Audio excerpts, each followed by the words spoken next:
The first question comes from Paul, and he asks, pros and cons of maintaining a body fat of 13 to 16% versus cycles of kind of gaining and cutting. So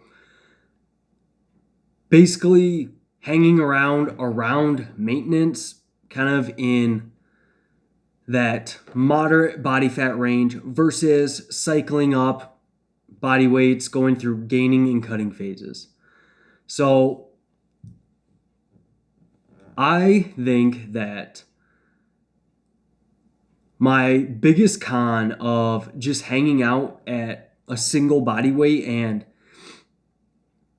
not going through gaining and cutting phases is I feel like you run the risk of potentially just kind of spinning your wheels and not really getting anywhere. And I feel like for some people, or at a certain level of advancement, if you don't put on body weight at all, I'm not sure if you're really going to gain a whole lot of muscle. And, I think that beginners, even early intermediates, that sort of thing, can very well likely put on muscle at maintenance and do that sort of thing. But I think at some point, you probably got to push your body weight to levels to where it hasn't necessarily been to put on muscle mass that you necessarily haven't had. And I think that one of the biggest things is like muscle mass is mass. So if you don't put on any mass and you just kind of maintain your body weight, then where's that muscle going to come from? Now, of course, it can come from endogenous body fat stores and stuff like that. But I think that for that to happen, you have to have more of a sensitivity to the training stimulus, meaning less trained. Or be at a point to where you have so much endogenous body fat stores to where you have plenty of energy kind of regardless. Now, that's different from gaining slowly and steadily. And I don't know. I think that with a lot of my clients, our gaining phases basically look like, okay, let's put you in pretty much the smallest calorie surplus that we can track and stay there as long as we can. And that approach has worked out well. Now, I've only been coaching for a couple of years, but I have clients, my man Javier, first ever client, that have been gaining for, Javier, what is it now, like 17 or 18 months straight? Yeah. And his waist circumference has increased by like 0.3 inches or something like that. But his body weight has increased by like 15 to 20 pounds. So about like a pound a month across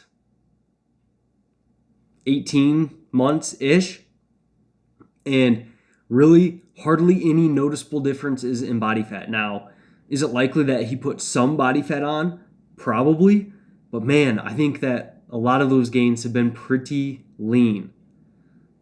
And I would say he's intermediate. And I've seen that trend with other clients as well, to where we've just gained body weight around that kind of pound per month rate and noticed some really lean gains. And man, I think that there's something to being able to stay in that surplus for long periods of time. And when you are able to control the surplus and gain at a nice controlled weight, I think that you put yourself in a really good position. And something that is probably supported by the literature is that it appears as though, man, gaining much more than 1% of your body weight per month for more intermediate plus trainees might not be the best idea for gaining fat to muscle. So I personally think that going through gaining and cutting phases is the better approach than just maintaining. However, I don't think it has to be crazy. I think you can see some pretty nice progress with slow and steady gains. And I think, that's probably something that I messed up on my previous gaining phase. Now, granted, I went from like 150 pounds to 100 and was it pretty close to 190, like 187, 188. Now, that was not a very lean 187, 188. I was a little husky. But I gained nice and slowly for like the first 15, 20 pounds of that. And then I got a little bit impatient and I sped it up. And man, I think that being patient and gaining slowly and steadily, that is the approach that I like best. Now, I think it also depends on what your natural levels of leanness kind of are. And this is just an observation, but it appears that people that have always been lean and are kind of naturally lean, I think that they respond a little bit better to pushing that surplus a little bit more. And people that have more of a history of being overweight or maybe have a harder time staying lean, man, slow and steady seems to be a good approach. So I hope that answers your question there. But I like the approach of, and it doesn't have to be crazy. Like for me personally, I hang out in the kind of 165 to 180 body weight range. That's like a range of about 10% of my body weight. I really like this because, for one, I don't feel like crazy out of shape at 180. For two, 165 isn't like a point of leanness to where I don't feel like it's unsustainable for me. My performance is good in that body weight range.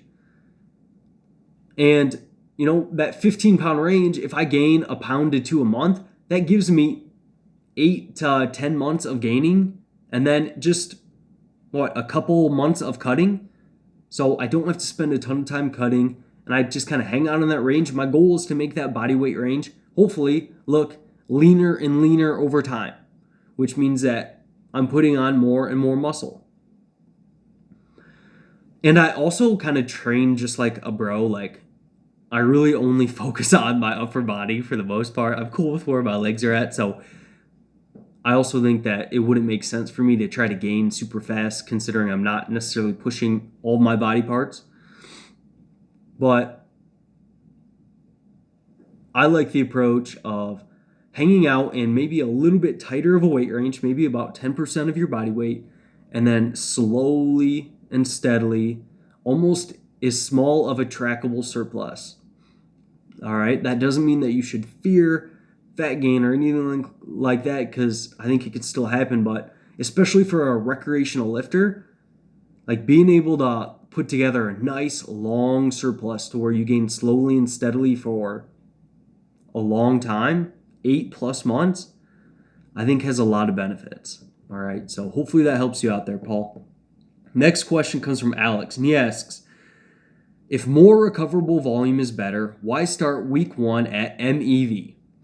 Absolutely good question. Really like the question. So I think that in that week 1, someone's MEV and their MRV aren't like crazy far apart.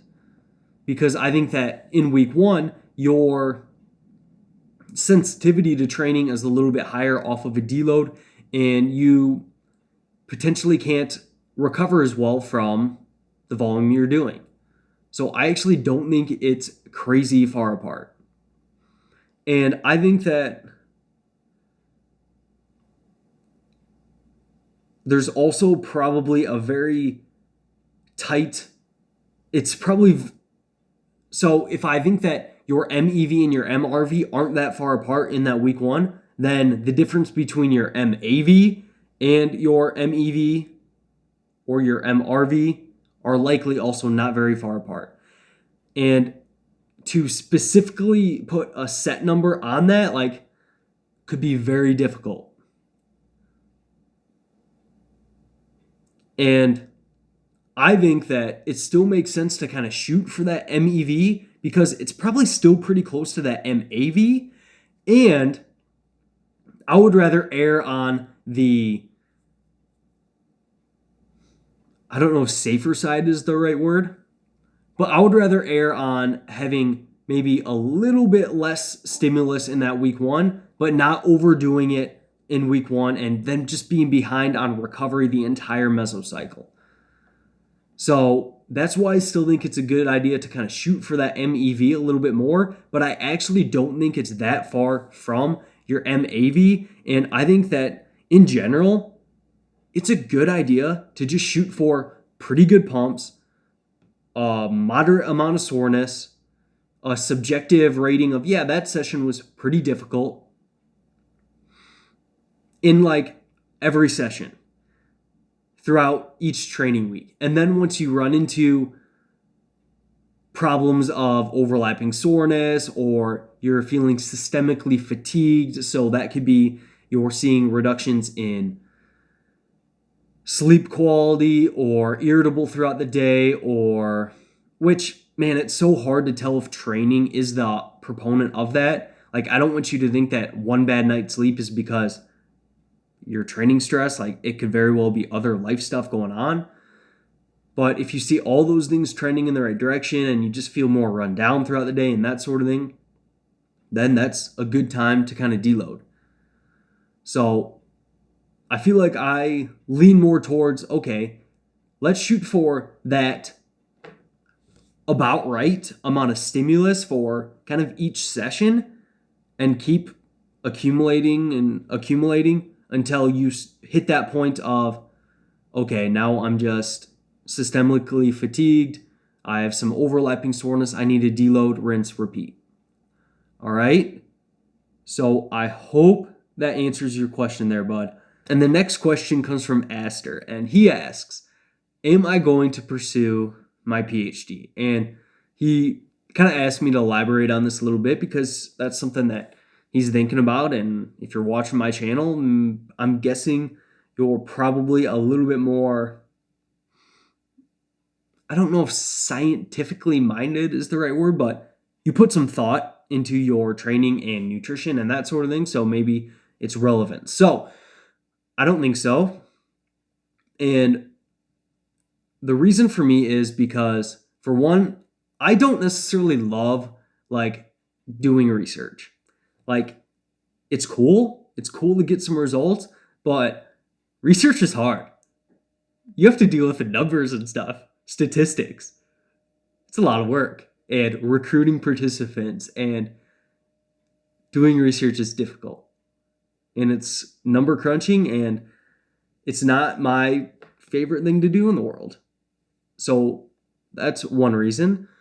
Also, if I did go pursue my PhD, I feel like, what career opportunities would that give me beyond what I'm already doing?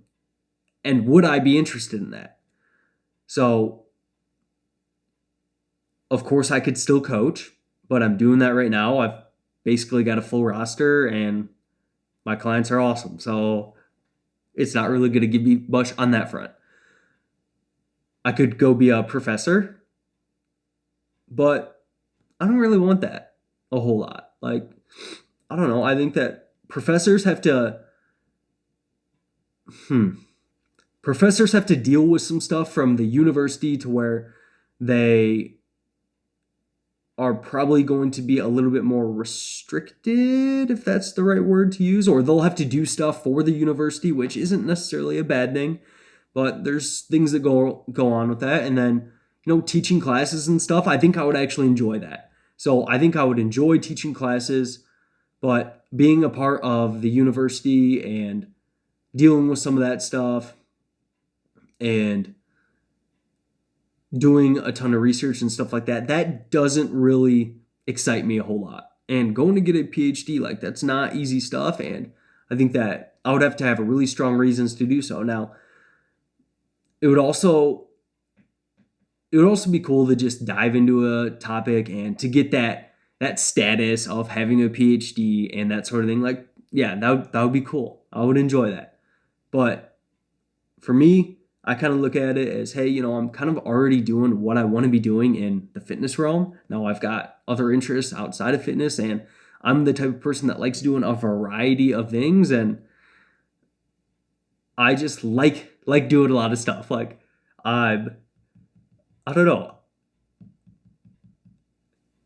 You're on the clock. Like you only have so much time here, and for me, that's very motivating to go try to tackle everything I want to go tackle. So I feel like I'm almost already doing what I want to be doing in the fitness space. So going to pursue a PhD doesn't really take me closer to kind of my life goals, if that makes sense. So long story short, no, I don't think so. But could I see myself getting very interested in a topic down the road and keeping that door open? Maybe. Now, should you do it? I would get some experience doing research, whether that's in your undergrad or a master's degree. See if you enjoy doing research. Talk with your professors about, hey, what's it like being a professor? How do you enjoy this? See how that goes.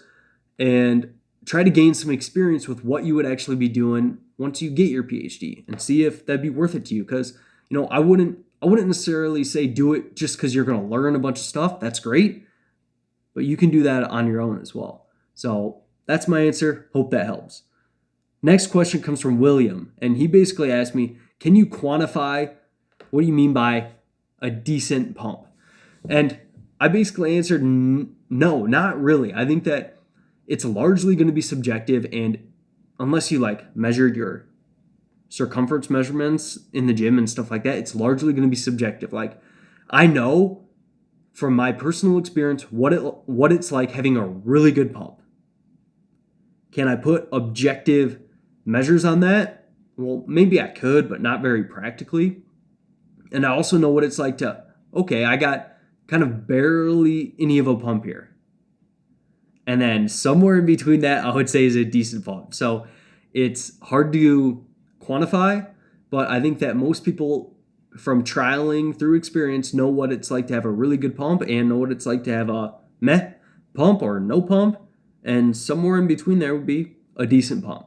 All right. And then he also kind of asked about what else would you look for that might signal that you might need a resensitization phase. So what are signals of being desensitized to the training stimulus? I think the best two things is looking at pumps and soreness compared to similar volume levels. So let's say you do 6 sets of chest in a single session. And let's say in mesocycle 1, you got a pretty dang good pump, hard to quantify, and you got a moderate amount of soreness following that. But let's say in meso 4, you do similar exercises, similar reps in reserve for those 6 sets of chest exercises once again. But your pump is kind of dog shit, and you don't get any soreness at all, and it just feels super easy or something like that. Well, based off of that, I would say it seems like you're a little bit more kind of desensitized to the training stimulus. And then it might be a good idea, hey, if these volume levels are getting impractical and stuff like that, then maybe we go for a resensitization phase and something like that. But with resensitization phase, I do like to be more reactive with them. And I look for those indicators and I'll use them then. Or if I don't see performance increase for a few mesocycles in a row, my clients are letting me know that, hey, in week 2, they're feeling beat up and run down. Okay, then maybe I'll use an active rest, or we'll do a full lower volume phase. But I like to be a little bit more reactive with them just because, like I kind of said previously, I've had clients that have gone through very long gaining phases and their performance increases each phase. They're still responding very well to the kind of their normal training volume, getting good pumps.